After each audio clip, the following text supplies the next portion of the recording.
Career മേഖലയിലെ പ്രധാനപ്പെട്ട ഒരു പ്രത്യേകത എന്ന് പറഞ്ഞാൽ 3 തരത്തിലാണ് നമുക്ക് കരിയറിനെ വിഭജിക്കാൻ കഴിയുക. എന്തൊക്കെയാണ് 3 തരത്തിലുള്ള കരിയറുകൾ? ആ 3 തരത്തിലുള്ള കരിയർ, ഒന്ന്, കരിയർ നമ്മൾ കിട്ടുന്ന വരുമാനത്തെ ബേസ് ചെയ്തിട്ടാണെങ്കിൽ കരിയർ ഓൺ ഇൻകം. ആ ഇൻകം ബേസ്ഡ് ആയിട്ടുള്ള കരിയർ സാധ്യതകളാണ് ഒന്നാമത്തെ മേഖല. രണ്ടാമത്തെ മേഖല എന്ന് പറയുന്നത് കരിയർ ഓൺ പാഷനാണ്. മൂന്നാമത്തെ മേഖല എന്ന് പറയുന്നത് കരിയർ ഓൺ സോഷ്യൽ സ്റ്റാറ്റസ് ആണ്. 3 തരത്തിൽ നമുക്ക് കരിയറിനെ പ്രധാനമായിട്ടും ഡിവൈഡ് ചെയ്യാൻ സാധിക്കും. ഈ കരിയർ ഓൺ സാറ്റിസ്ഫാക്ഷൻ എന്ന് പറയുന്ന മേഖല തന്നെയാണ് കരിയർ ഓൺ പാഷൻ എന്ന് പറയുന്നത്. അതേപോലെ തന്നെ നമുക്ക് 3 മേഖലകളെയും വ്യത്യസ്തമായ തൊഴിലവസരങ്ങളും വ്യത്യസ്തമായ പദവികളും, അതായത് കരിയർ ഡെവലപ്മെൻറ്റിനുമുള്ള സാധ്യതകൾ ലഭ്യമാണ്. കരിയർ ഓൺ ഇൻകം എന്താണ്?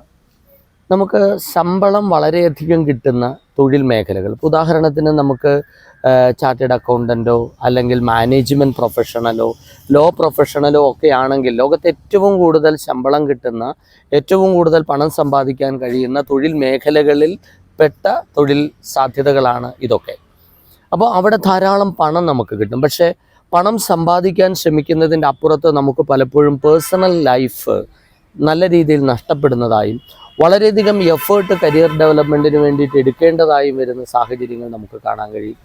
അപ്പോൾ ഈ കരിയർ ഓൺ ഇൻകം എന്ന് പറയുന്നത് ലോങ് ടേമിൽ വലിയ സാധ്യതകൾ നമുക്ക് തുറന്നു തരുന്നുണ്ട്. പക്ഷേ അത് സഫർ ചെയ്യേണ്ടി വരുന്ന പേഴ്സണൽ ലൈഫിൻ്റെ ഒരു സോണിനെ നമുക്ക് നല്ലതുപോലെ മനസ്സിലാക്കാൻ കഴിയണം.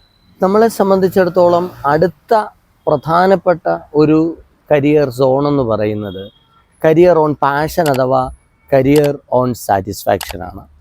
സംതൃപ്തമായ ഒരു തൊഴിൽ മേഖല അല്ലെങ്കിൽ പാഷനേറ്റ് ആയിട്ടുള്ളൊരു തൊഴിൽ മേഖല. പാഷനേറ്റ് ആയിട്ടുള്ള തൊഴിൽ മേഖല എപ്പോഴും സാറ്റിസ്ഫൈഡ് ആയിരിക്കും.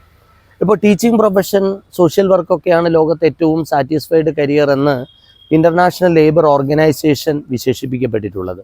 അപ്പോൾ സ്വാഭാവികമായും ഇത്തരത്തിലുള്ള സാധ്യതകളെ നമുക്ക് ഉപയോഗപ്പെടുത്താൻ കഴിയണം. ഇപ്പോൾ ഒരു ടീച്ചിങ് പ്രൊഫഷൻ, അതുപോലെ തന്നെ സോഷ്യൽ വർക്കിൻ്റെയൊക്കെ പ്രത്യേകത എന്താ? കുട്ടികളുമായും അതായത് പബ്ലിക്കുമൊക്കെ ആയിട്ട് വളരെ പാഷനേറ്റ് ആയിട്ടായിരിക്കും അവർ ഇടപഴകുക. അങ്ങനെ അല്ല എങ്കിൽ ഒരിക്കലും അവർക്ക് അവിടെ വിജയിക്കാൻ സാധിക്കില്ല. പാഷനേറ്റ് ആയിട്ടുള്ള വിജയ സാധ്യതകളെ, തൊഴിൽ മേഖലയിലെ സാധ്യതകളെയാണ് നമ്മൾ അവിടെ അനലൈസ് ചെയ്യപ്പെടുന്നത്. അപ്പോൾ പാഷനേറ്റ് ആയിട്ടുള്ള തൊഴിൽ സാധ്യത കണ്ടെത്താൻ ശ്രമിക്കുക. പാഷനേറ്റ് ആയിട്ടുള്ള തൊഴിൽ നമുക്ക് സംതൃപ്തമായിരിക്കും എന്ന് മാത്രമല്ല, അതെപ്പോഴും സക്സസ്സുമായിരിക്കും. മൂന്നാമത് വരുന്ന മേഖല എന്ന് പറയുന്നത് കരിയർ ഓൺ സോഷ്യൽ സ്റ്റാറ്റസ് ആണ്.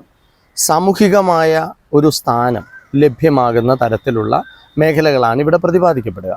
പക്ഷെ അവിടെ നമുക്ക് 2 സാധ്യതകളുണ്ട്. മാന്യമായൊരു ഇൻകം ക്ലാസ് ആയിരിക്കും, അതേപോലെ തന്നെ അത്യാവശ്യം നല്ല ഒരു സാമൂഹികമായ അംഗീകാരം ലഭിക്കുന്ന തൊഴിൽ മേഖല കൂടിയായിരിക്കും ഇത്തരത്തിലുള്ള മേഖല. ഡോക്ടറുടെയും എഞ്ചിനീയറുടേതും ഒക്കെ ഇത്തരത്തിലുള്ളൊരു മേഖലയാണ്. പക്ഷേ അവിടെ വരുന്ന ഏറ്റവും വലിയ ഡ്രോബാക്ക് എന്ന് പറയുന്നത് പലപ്പോഴും പേഴ്സണൽ ലൈഫ് നഷ്ടപ്പെടുന്നു.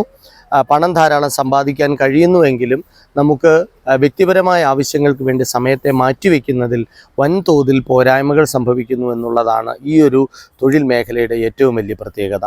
അപ്പോൾ 3 തൊഴിൽ മേഖലകളെയും നമുക്ക് 3 രീതിയിൽ കണ്ടെത്താനും അതിൽ നമുക്ക് ആപ്റ്റായിട്ടുള്ളത് സെലക്ട് ചെയ്യാനും അവിടെ സഫർ ചെയ്യേണ്ട മേഖലകളെ മനസ്സിലാക്കി പെരുമാറാനും കഴിയുന്നിടത്താണ് തൊഴിൽ മേഖലയിൽ നമ്മുടെ വിജയം ഉറപ്പാക്കാൻ കഴിയുക.